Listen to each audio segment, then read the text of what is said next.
El segundo libro de los Reyes, capítulo 3, relata la crisis que se desarrolló en Israel cuando tres reyes, el rey Joram, el rey Josafat y el rey de Edom, sin consultar a Dios, sin buscar su aprobación, salieron a subyugar la insurrección de Mesa, rey de Moab. Su necedad y precipitación pusieron en peligro a sus súbditos y creó la ocasión para que la simiente de la serpiente pudiera destruir la simiente de la mujer, el pueblo de Dios. Y detrás de la rebelión de Mesa y de la necedad de estos tres reyes estaba la mano del diablo dirigiendo a sus segadores para que ellos así, bajo su influencia, impidiera que se cumpliera el propósito redentor de Dios mediante el Mesías, Génesis 3, versículo 15. Si el reino de Judá hubiera sido destruido, las profecías mesiánicas no se hubieran cumplido. Y si estas profecías mesiánicas no se hubieran cumplido, entonces nosotros no habríamos podido obtener eterna salvación. Porque escrito está, Juan, capítulo 4, versículo 22, la salvación viene de los judíos. Dios entonces tenía que conservar a ese pueblo para que se cumplieran las promesas mesiánicas. Viéndose al punto de perderlo todo, estos tres reyes, influidos dos de ellos por la piedad y la devoción a Dios del rey Josafat, buscaron la ayuda de Dios. La semana pasada consideramos el desarrollo de la crisis y después su solución. La solución comenzó cuando los reyes buscaron al profeta Eliseo y la palabra de Dios. Y esa palabra de Dios traía consigo una reprensión, una explicación y una preparación, versículo 13. Eliseo reprendió al rey Joram por su incredulidad, apariencia de religión, idolatría y rebelión contra Dios. Eliseo explica su presencia delante de este rey idólatra. Estoy aquí por deferencia al rey Josafat, un rey piadoso que servía al Señor, que adoraba a Dios y obedecía los mandamientos del Señor. Pero antes de recibir ese mensaje de Dios para estos tres reyes, el profeta Eliseo tuvo que tratar con su corazón. Versículo 15, ¿y cómo lo hizo? Pues ese versículo nos dice: mas traedme ahora un tañedor. Y sucedió que mientras el tañedor tocaba, la mano del Señor vino sobre Eliseo. El profeta hizo esto para calmar su corazón, para estar en la condición adecuada para recibir el mensaje de Dios. El mensaje de Dios no se recibe en cualquier forma, de cualquier manera, en condición en que esté su espíritu aquí allá. No. Eliseo entendía tal cosa y calmó y tranquilizó su espíritu. La reprensión severa que él dio a Joram enardeció y agitó su espíritu. Había en él una gran indignación hacia ese rey por la maldad la hipocresía, la impiedad y la idolatría cometidas por este rey. La música ayudó a tranquilizar el espíritu del profeta y así recibió el mensaje de Dios. Mientras el tañedor tocaba, la Biblia dice que la mano del Señor vino sobre Eliseo. Y en ese momento él recibió el mensaje de Dios. ¿Cómo fue que esto sucedió? No lo sabemos, la Biblia no lo explica, tampoco lo dice o lo revela. Entonces, donde Dios no habla, nosotros callamos. Pero el punto es que recibió el mensaje de Dios. Y lo recibió porque así como él habló, así se cumplió lo que él dijo que iba a suceder. Este hombre, el profeta Eliseo, comunicó el mensaje de Dios sin rodeos, sin temor al rostro de los hombres. Habían reyes allí que podían quitarle la vida. Y lo hizo con fidelidad. Este mensaje los preparó para enfrentar a sus enemigos. La obra de salvación que a Dios haría preservaría a su pueblo y aseguraría el cumplimiento de sus propósitos redentores. No pierdan esto que estoy diciéndoles, porque si no, no estarán interpretando correctamente las Escrituras. Todo revolverá o se tornará o girará alrededor de nosotros en nuestros problemas y otras cosas que tienen que ver con nosotros, y nos olvidaremos del enfoque central de las Escrituras. La salvación por medio de un mediador, el Señor Jesucristo. Dios siempre está detrás de la historia, su historia, para dirigir todas las cosas, no simplemente para sanar tu dolor de cabeza. No, hay un plan redentor que tiene que cumplirse. Y Dios, en una forma magistral, sabia, obra a través de todas las cosas que suceden en su pueblo, en nuestras vidas, en el mundo y en el universo, para el logro de sus propósitos redentores. Este es el Dios que creó los cielos y la tierra, el Dios soberano.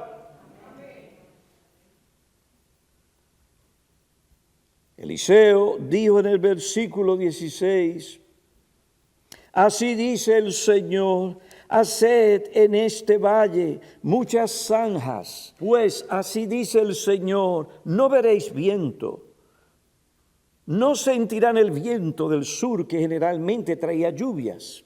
Ellos tampoco verían lluvias ni nubes juntándose en los cielos para traer las lluvias. Sin embargo, ese valle donde ellos estaban se llenaría de agua por la intervención milagrosa y extraordinaria de Dios. De ese Dios que es rico en misericordia. Estaban en el desierto, a punto de morir. 7 días, tanto las bestias como los animales, como sus ejércitos y aún los mismos reyes. Pero Dios traería salvación. Por medio de esas aguas el Señor proveería todo lo necesario para abastecer a estos ejércitos, para que no murieran en el desierto, y así ellos pudieran, capacitados por el Señor, vencer a sus enemigos. Mediante esta agua, los moabitas fueron despistados. Y lo que trajo salvación a la confederación de reyes, por otra parte, Dios lo usó para traer la destrucción de los moabitas. Versículo 21 del capítulo 3. Y todos los moabitas oyeron que los reyes habían subido a pelear contra ellos y convocaron a todos, desde los que podían ceñir armadura para arriba, y se pusieron en la frontera. Se levantaron muy de mañana, y cuando el sol brilló sobre el agua que había venido como un milagro de Dios para dar salvación a estos tres reyes con sus ejércitos, por otro lado, los moabitas vieron al agua frente a ellos tan roja como la sangre. Entonces dijeron: esto es sangre, sin duda. Los reyes han peleado entre sí y se han matado unos a otros. Ahora pues, Moab, al despojo.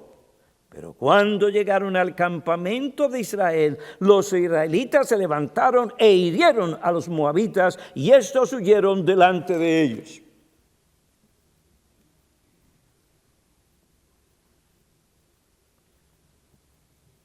He aquí la manifestación. He aquí la manifestación misericordiosa de Dios y el despliegue de su soberanía absoluta.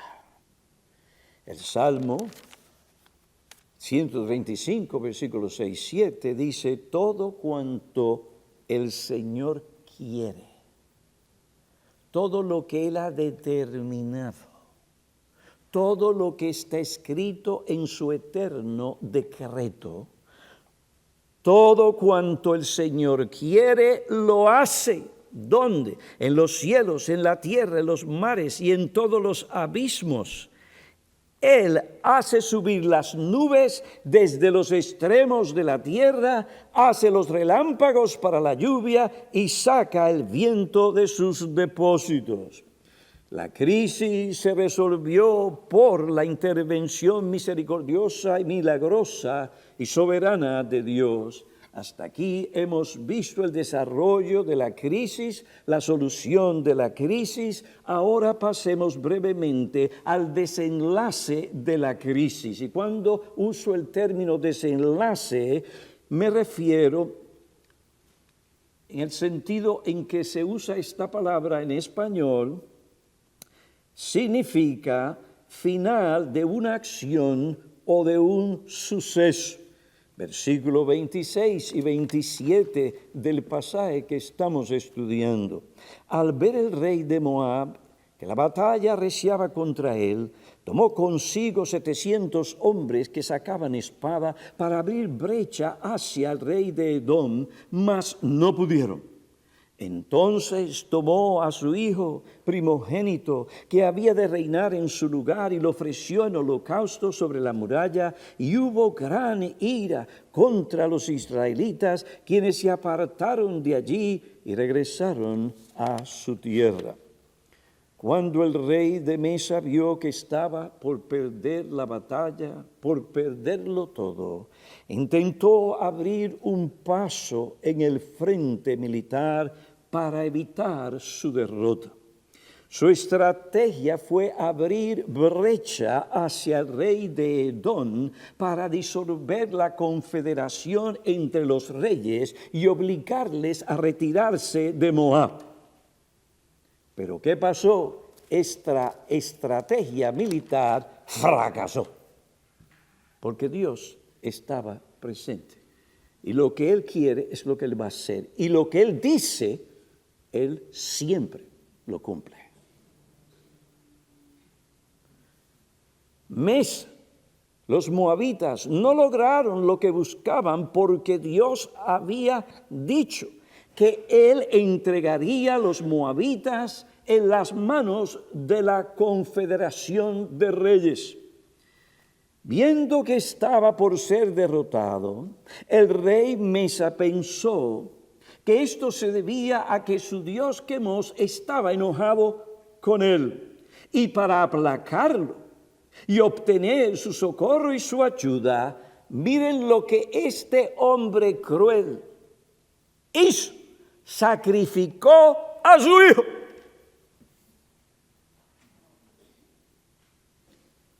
Observen cómo este rey desciende de su heroísmo militar a la barbaridad de su religión pagana. Tal crueldad indignó a los israelitas y les llevó a retirarse del campo de la batalla. Ahora observen, aunque los israelitas lograron disminuir el poder militar y el peligro que el ejército de Moab representaba, Dios no les dio a los de Israel la victoria completa. No le dio la victoria completa, ¿para qué? Para que no se jactaran delante de Dios. Además, debemos recordar que Israel era una nación que todavía estaba en su pecado, en su idolatría y en su rebelión contra Dios. Una victoria completa en este caso hubiera llevado a muchos, a Israel, a pensar que todo estaba bien. Dios no da señales confusas. Pero Dios les envió a sus respectivos territorios con el recuerdo de que las cosas no estaban bien entre él y ellos. Hasta aquí hemos considerado el desarrollo de la crisis, su solución y su desenlace. Ahora, ¿qué lecciones debemos aprender de este relato y de la intervención milagrosa y salvadora de Dios en ese momento de crisis? Hoy voy a mencionar la primera lección. En la intervención de Dios, esa intervención milagrosa, vemos cuán maravillosa es la misericordia de Dios. Cuán maravillosa, extraordinaria, excelente, admirable es la misericordia de Dios.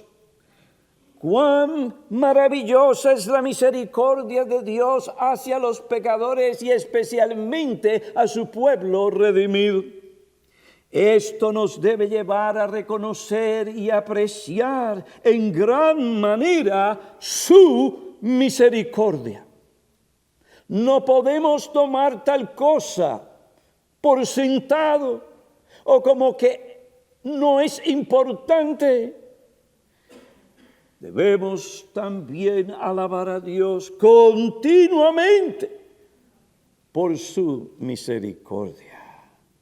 Esto nos llama también toda esta enseñanza que nos trae este relato bíblico y la manera en que Dios intervino cuando estas personas no se lo merecían porque no habían buscado a Dios. Esto nos llama a nosotros a hacer lo que Josafat hizo como un hombre que temía a Dios. Él buscó, imploró y se refugió en la misericordia de Dios.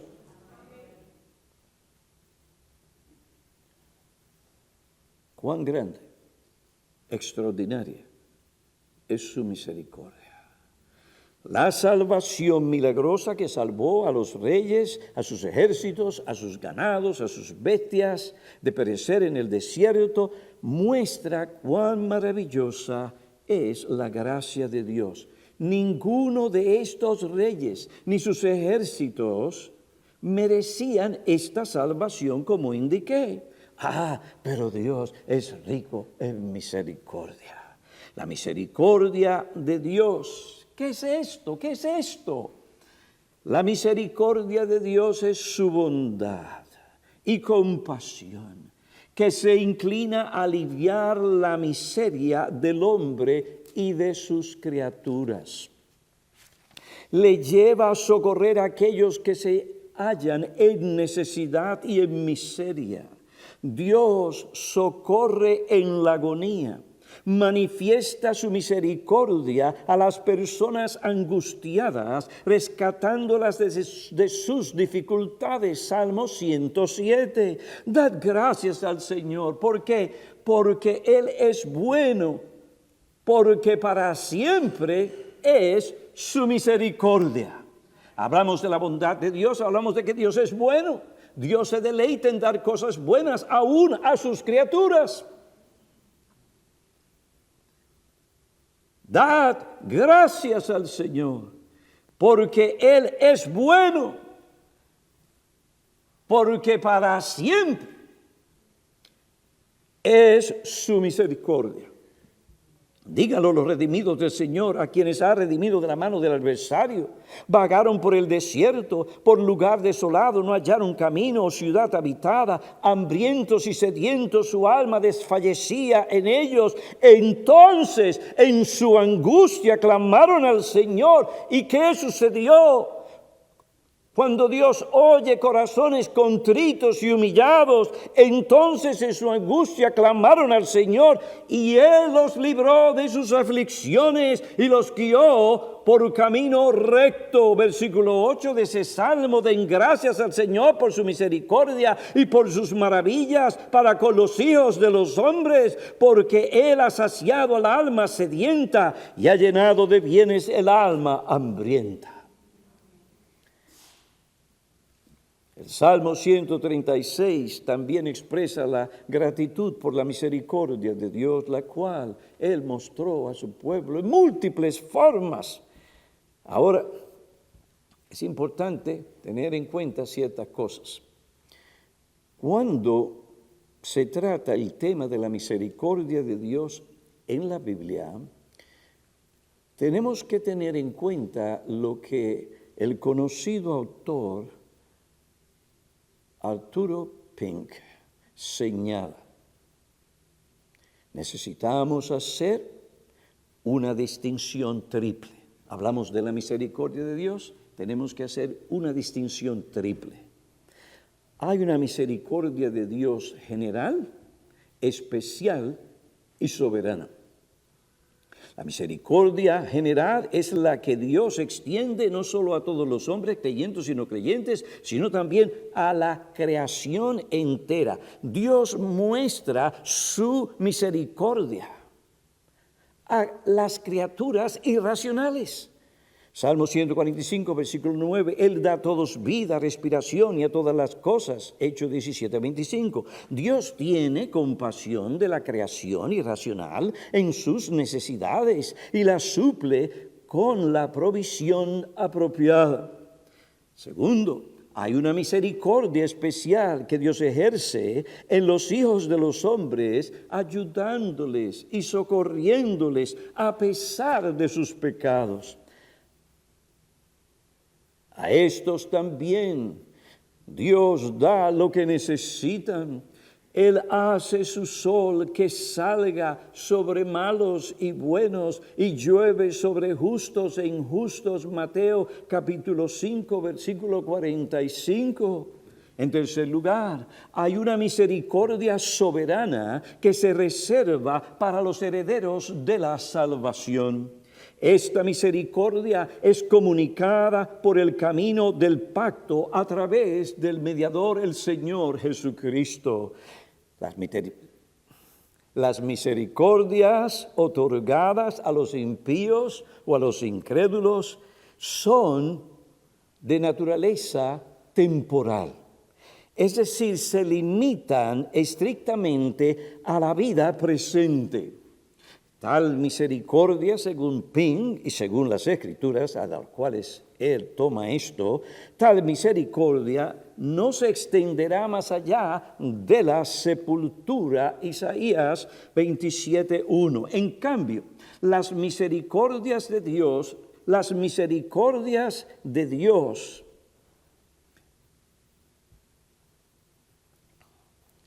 en lo que respecta a los creyentes, a los hijos de Dios, son eternas.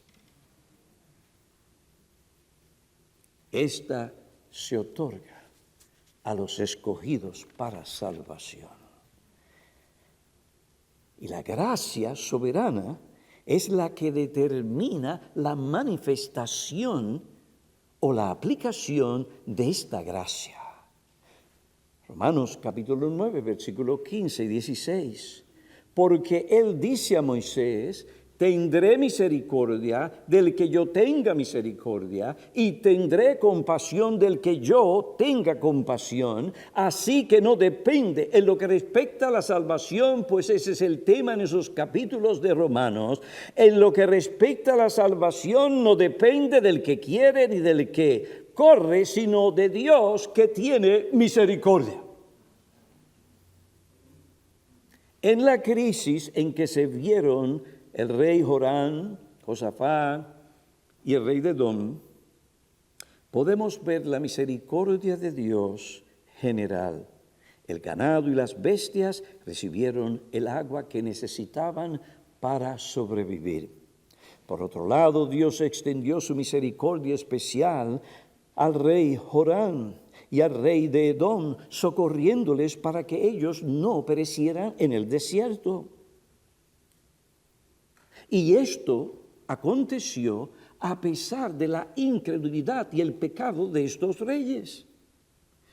En lo que respecta a Josafat, la misericordia soberana de Dios, para usar la terminología de Ping, se manifestó para librarle de su aflicción y restaurarle de cierto desvío espiritual en el que él estaba, porque él salió y no buscó la aprobación y la guía de Dios.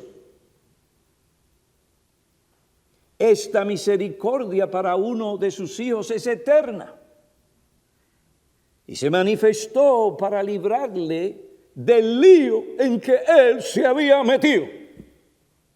Palabras vulgares. Él se buscó ese lío.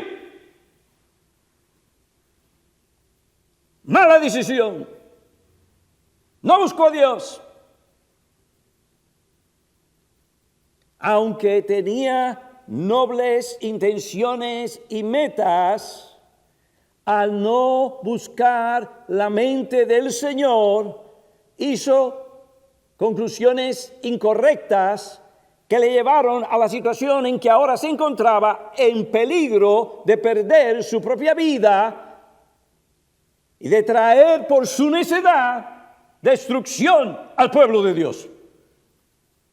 Pero Dios es rico en misericordia, especialmente para sus hijos.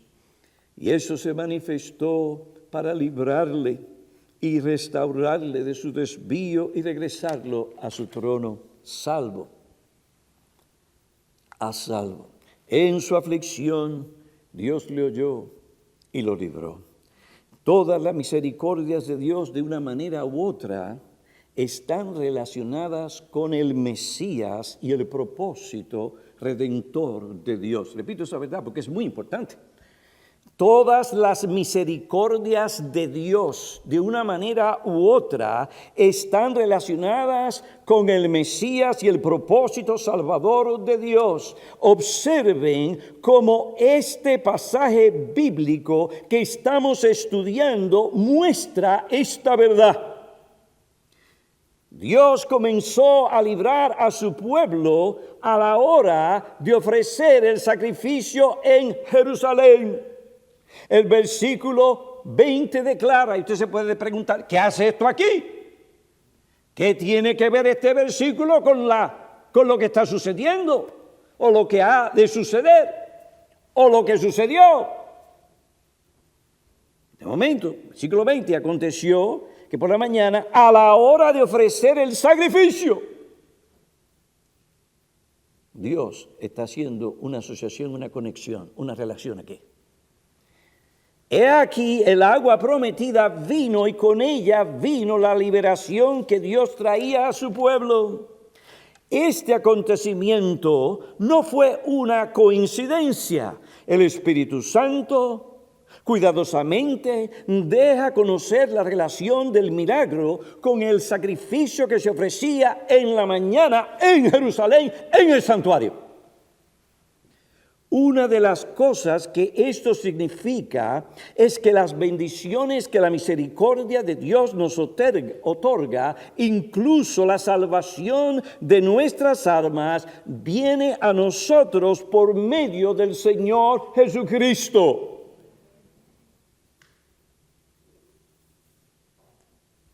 Espero que vean la conexión. Es adrede, es deliberada.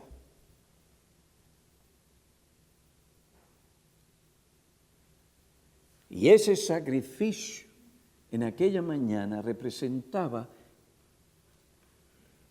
proyectaba, prefiguraba el sacrificio del Señor Jesucristo en aquella cruz.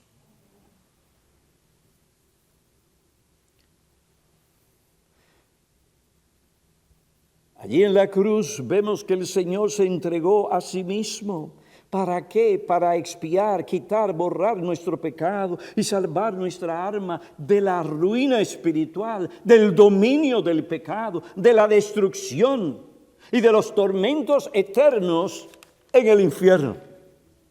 Efesios 1, versículo 7 dice, en Él, en Jesucristo, tenemos redención mediante su sangre, el perdón de nuestros pecados, según las riquezas de su gloria, según las riquezas de su gracia. En Él hemos sido bendecidos con toda bendición espiritual, según el capítulo de Efesios 1. Todas las bendiciones que gozamos llegan a nosotros a través del Señor Jesucristo. Una de ellas que necesitamos es el perdón. Efesios 2:4, pero Dios es rico en misericordia por causa del gran amor con que nos amó, aun cuando estábamos muertos en nuestros delitos, Él nos dio vida juntamente con Cristo. Todo es en Cristo o con Cristo. Sin Él no hay salvación.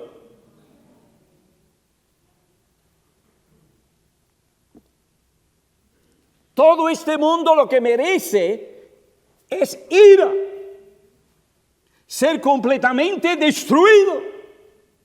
Se ha rebelado contra Dios, su soberanía, su autoridad.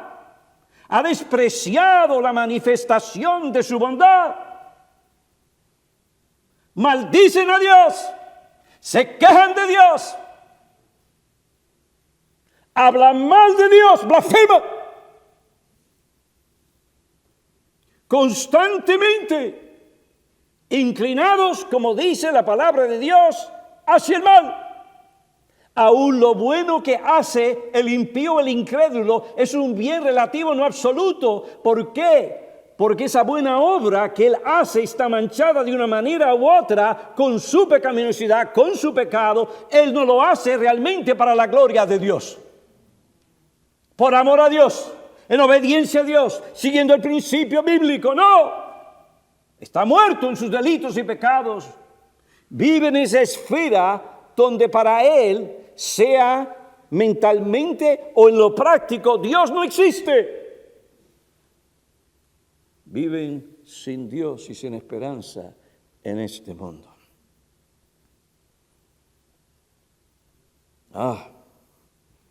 Dios es rico en misericordia y esta llega a nosotros a través de Cristo.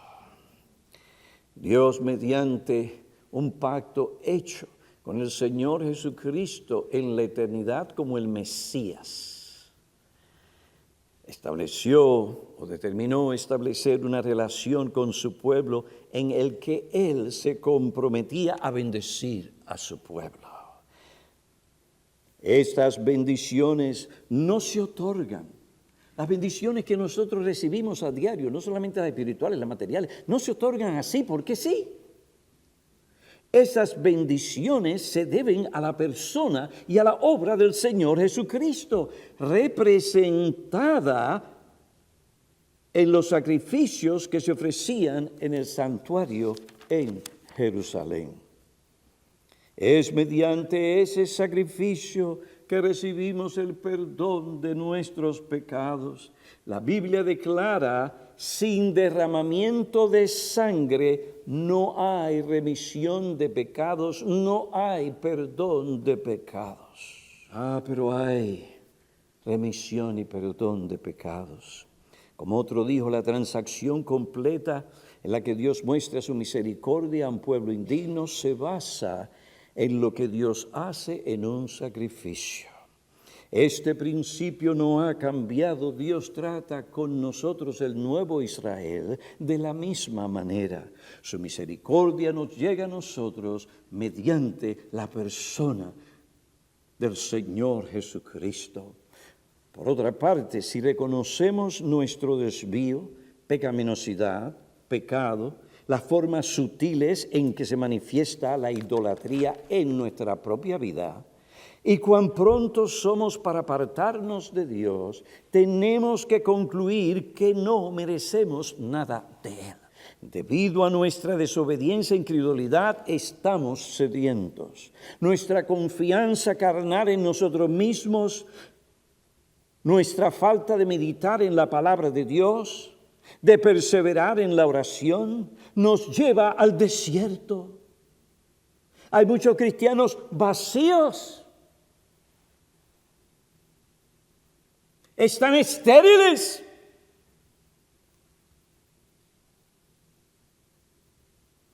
Allí el alma está sedienta, agitada, desorientada, confundida, desnutrida y vacía. ¿Cuál es nuestra esperanza para que seamos librados de esa condición si hemos caído ahí? Mi amigo, nuestra esperanza es la misericordia de Dios. Josafat buscó la misericordia de Dios. ¿Y qué pasó? Dios, que es rico en misericordia, se apiadó de Josafat, de su ejército y de aquellos que le acompañaban. La crisis que tuvieron que afrontar estos tres reyes y sus ejércitos y la salvación que Dios obró a favor de ellos para lograr sus propósitos salvadores nos enseña cuán maravillosa es la misericordia de Dios para con sus criaturas. Pero más aún para con nosotros, su pueblo. Esto implica que si el creyente se ve en la situación que se vio Josafat, debido a su desobediencia, a no buscar la guía del Señor, no debe desesperarse, ni pensar que no hay remedio para él. Hermano, hermana, hay esperanza para ti.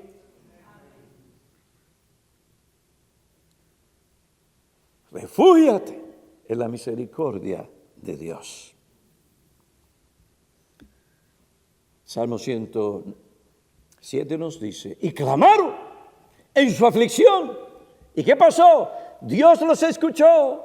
Se acercaron a Él con un espíritu contrito y humillado que reconocía su falta, su desobediencia o el mal que habían hecho. Pero es que no lo merezco. Es que nunca lo vas a merecer. La misericordia de Dios es un don inmerecido. Oh hermano o hermana, si tú te has apartado del Señor o el Espíritu te ha convencido de pecado, ve y sigue el ejemplo de David. Gracias a Dios, hasta donde nosotros sabemos, aquí nadie ha cometido todos los delitos que cometió David. Y el pecado de él era más serio por los privilegios que Dios le concedió. Adulterio, pensamientos fornicarios, hipocresía, engaño. Y mandó a matar a un hombre fiel. ¡Un hijo de Dios! Ni tú ni yo pensemos que porque hemos alcanzado cierta madurez espiritual o estamos a un nivel mucho más allá que otros, supuestamente, o sea, así, de que no tenemos el potencial en nosotros de hacer un gran daño.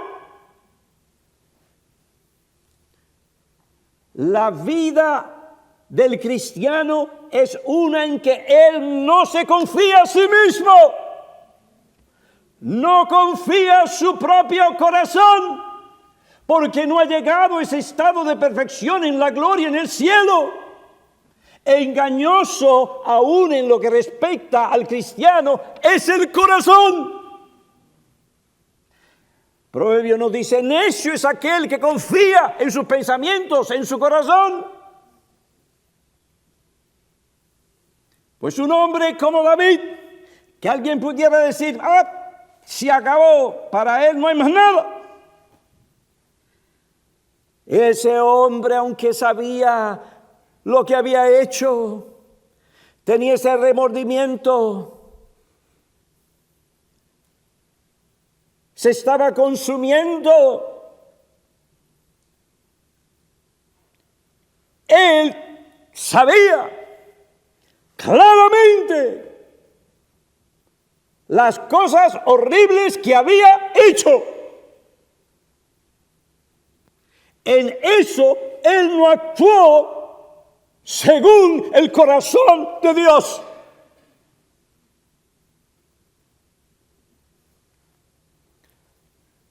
Pero a pesar de todo esto, para que ustedes vean cuán grande, cuán extraordinaria, maravillosa, admirable es la misericordia de Dios, este hombre vino con un espíritu contrito y humillado, entendiendo que aquellos sacrificios representaban la provisión divina para hombres pecadores como él. Este hombre vino de rodillas, con un corazón quebrantado, a confesar su pecado. ¿Y qué hizo? Hay esperanza para mí, porque Dios es digno, Dios es un Dios de misericordia y ha provisto un sacrificio para que yo reciba el perdón.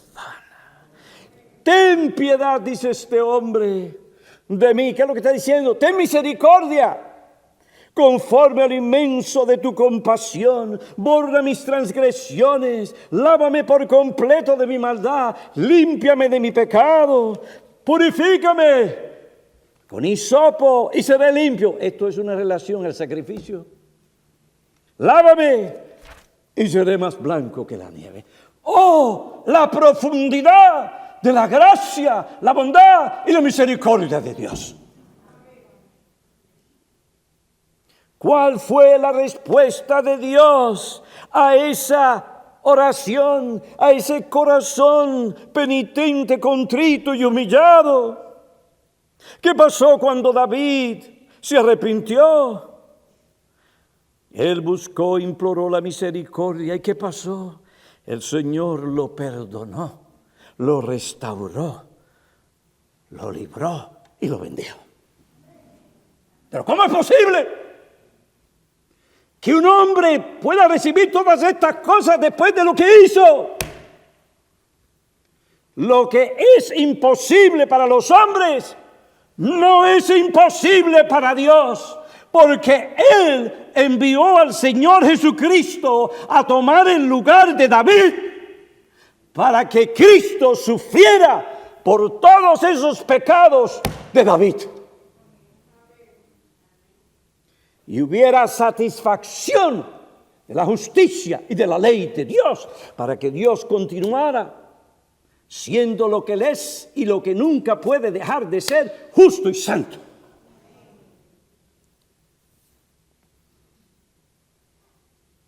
Y Dios le oyó, quitó su culpa.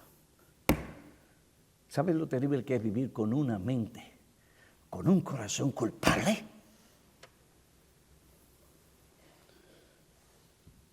Dios quitó su culpa y perdonó su pecado. Salmo 32. Te manifesté mi pecado y no encubrí mi iniquidad. Dije, confesaré mis transgresiones al Señor. ¿Y qué pasó? Tú perdonaste la culpa de mi pecado. Por eso que todo santo ore a ti en el tiempo en que pueda ser hallado. Tú eres mi escondedero, mi refugio. En la angustia me preservarás. Y todo esto, ¿por qué? Porque Dios es grande. Grande en su misericordia. Su misericordia para con sus hijos es eterna, es infinita, no tiene límites.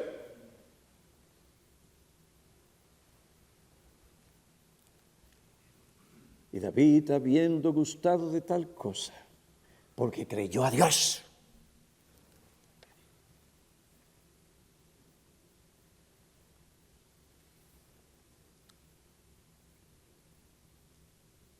tenía una conciencia tranquila.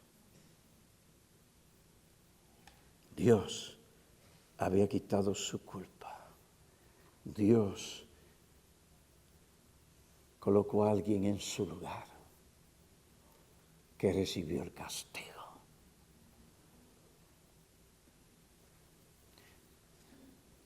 A la luz de su experiencia y de la verdad y de lo que Dios ha provisto para los pecadores, David exhorta. Por eso, que todo santo ore a ti en el tiempo en que pueda ser hallado. Esa exhortación de David en el versículo 6 es la misma que el apóstol Juan trae delante de nosotros. Si confesamos nuestros pecados, Él es fiel y justo. ¿Por qué? Puede hacerlo. Se pagó el precio. La paga del pecado siempre es la muerte. Pero hubo quien por mis culpas muriera en la cruz. Aún un hombre indigno como yo. Soy feliz, pues su sangre vertió en mí, Jesús, y con ella mis culpas lavó. Si confesamos nuestros pecados, Él es fiel y justo para perdonarnos los pecados y para limpiarnos de toda maldad. Sígame de cerca. Tal vez tú estés pasando por una situación similar a la de Josafat. Estás perplejo, no sabes qué hacer. Es un momento de crisis en tu vida. Las consecuencias tristes o desastrosas de tu pecado, tus malas decisiones, de no buscar a Dios o ignorar la guía de Dios. Ahora todo eso te ha alcanzado. Ahora sientes el peso, el dolor, la angustia y la vergüenza que producen estas cosas. Dios no miente en su palabra. Tu pecado te alcanzará. Tu pecado te alcanzará. Lo alcanzó. Y probablemente te ha alcanzado a ti en esta mañana. Tal vez estés en una situación similar a la de Jeremías, afligido, privado de paz, y lo que es peor, tienes la sensación de que la paz está muy lejos de tu corazón, está muy lejos de tu alcance. No disfrutas del momento actual, parece que no te queda nada por lo que vivir. Tal vez te sientas que has perdido toda esperanza de alcanzar seguridad, estabilidad, sosiego y prosperidad. Jeremías en un momento dado se sintió así. En el libro de Lamentaciones, capítulo 3, versículo 19, él dice: acuérdate de mi aflicción, está hablando a Dios, de mi vagar, es decir, de mi sufrimiento.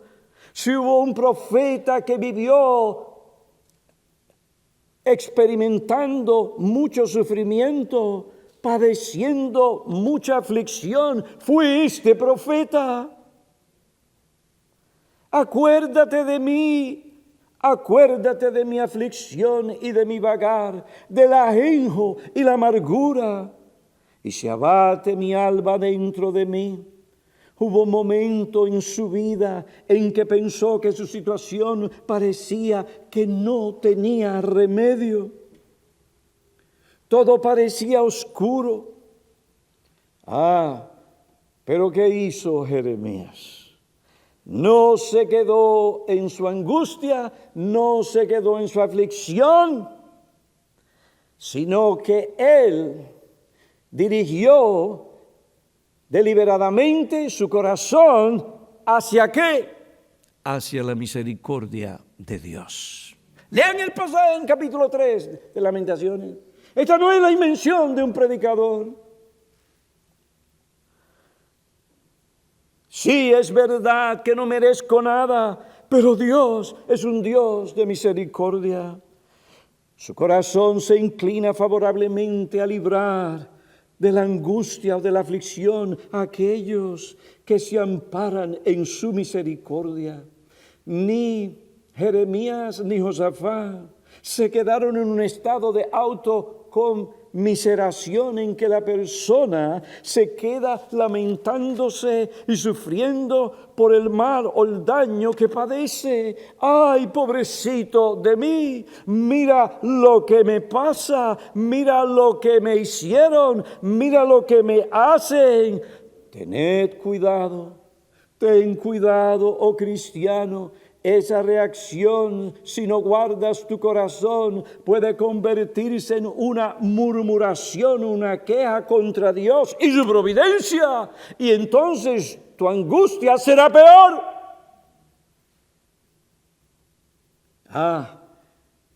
Pero esa no es la reacción de Josafat ni de Jeremías en su aflicción, adversidad o peligro. Tanto Josafat como él miraron a aquel que se apiada de los afligidos, oprimidos y desamparados. Y se acercaron con un espíritu contrito y humillado y con la determinación sincera de obedecer a Dios. Josafat y Jeremías se refugiaron en la misericordia de Dios. Hermano, hermana, haz tú lo mismo.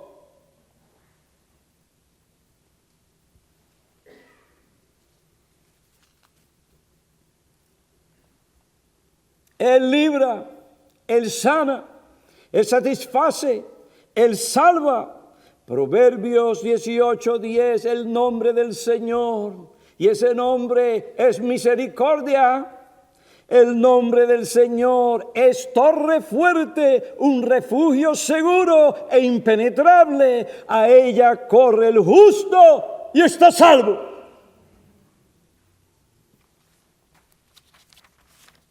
Yo no estoy manipulando tu mente con cosas para darte algo como hacen muchos charlatanes que hablan de la prosperidad, etcétera, etcétera. No, yo te estoy diciendo lo que la Biblia dice. En su angustia y miseria, Jeremías se refugió no en su cuenta bancaria, no en que si él se esforzaba iba a lograr esto, aquello y lo otro. No, en su angustia él se refugió en la misericordia de Dios. No importa cuáles sean mis circunstancias, cuán grande sea mi dolor, mi tristeza, mi angustia, mi aflicción o mi confusión. Versículo 21, Lamentaciones 3, esto traigo a mi corazón. Es un acto de fe, es un acto deliberado. Esto traigo a mi corazón, por esto tengo esperanza. ¿Por qué? Que las misericordias del Señor jamás terminan. Por esto no somos consumidos, porque nunca fallan sus bondades, versión del 60, porque nunca decayeron sus misericordias, son nuevas cada mañana, grande es tu fidelidad. A su tiempo Dios obrará para sanarme, aliviar mi condición y librarme. El lenguaje de Lamentaciones capítulo 3, versículos 22 y 23 es otra forma de decir mis circunstancias o mi situación pudieran ser peor de lo que son. Y no lo son, debido a la fidelidad de Dios a sus promesas y a su pacto. ¿Y a qué más? A que cada mañana hay una nueva misericordia. Además, si mis sufrimientos y adversidades son prolongados, al punto que no puedo prosperar como otros prosperan, una cosa tengo que nadie puede quitármela: Dios es mi porción. Ese es el lenguaje de las Escrituras. Ese es el lenguaje del corazón del profeta. En su angustia, en su aflicción.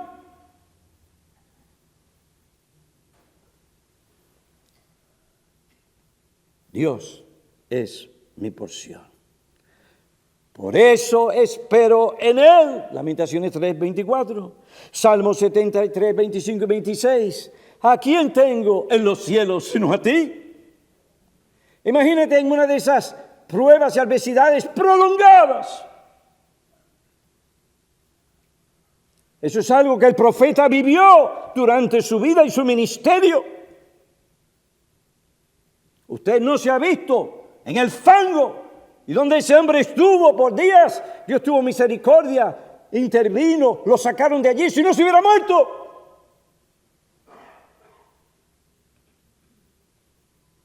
Es el libro de Lamentaciones. Salmo 73, ¿a quién tengo en los cielos sino a ti? Y fuera de ti nada deseo en la tierra. Mi carne y mi corazón pueden desfallecer, pero Dios es la fortaleza. Dice, no cuerpo, ahí dice mi corazón, porque el cuerpo se puede estar pudriendo, pero nuestro corazón está siendo fortalecido y sostenido por Dios. Mi carne y mi corazón pueden desfallecer, pero Dios es la fortaleza de mi corazón y mi porción para siempre. Como Matthew Henry dijo, Dios es la felicidad suficiente de su pueblo. Con esta porción descanso completamente satisfecho. No, pero si yo no tengo el carro que aquel tiene, o simplemente es que este carro pues, me da problemas, este automóvil me da problemas, me sigue dando problemas. No, hasta que yo no tenga ese carro, no, pero miren, yo no lo quiero comprar nuevo, porque el carro nuevo voy a gastar 50, 55 mil dólares. Pero mire, si usted va y espera y toma uno de una segunda mano, entonces ya usted sabe más o menos, esto le va a salir bien y puede tener el mejor carro que yo tengo ahora, pastor. ¿Y qué si Dios no te lo da? ¿Qué tú tienes? ¿En qué tú basas tu felicidad? Tu satisfacción, tu descanso. Si nos exponemos a los medios masivos, no hay descanso. Tú tienes que tener esto, tú tienes que tener esto, tú tienes esto, y te lo pones de tal manera que, oiga, te convencen. Te convencen. Y hasta que tú no vas y tienes eso, no te sientes tranquilo y satisfecho. Cristiano, ¿hasta dónde hemos llegado nosotros?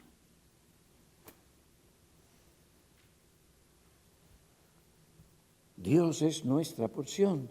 Richard Brooks declara, solo aquellos que están satisfechos solo con Dios no dejarán llevarse por la impaciencia, la necedad y la ansiedad cuando llegan los problemas.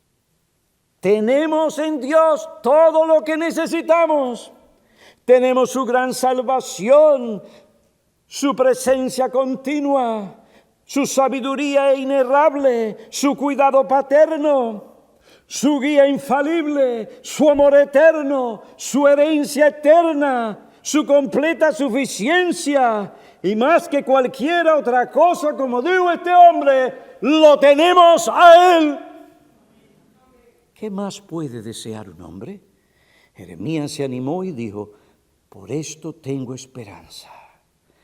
Aquí está donde descansa su alma. Las misericordias de Dios nunca terminan, son nuevas cada mañana. Entonces, hermanos, Humillémonos pues bajo la poderosa mano de Dios para que Él nos exalte a su debido tiempo, echando nuestra ansiedad sobre Él. ¿Por qué? Es lo mismo, porque Él es un Dios de misericordia, Él tiene cuidado de vosotros. Oh creyente, vive a la luz de esta realidad continuamente. Tu corazón se llenará de alegría y de gozo. El creyente es el ser más dichoso y feliz y satisfecho del mundo, si está analizando las cosas según la realidad y las verdades bíblicas.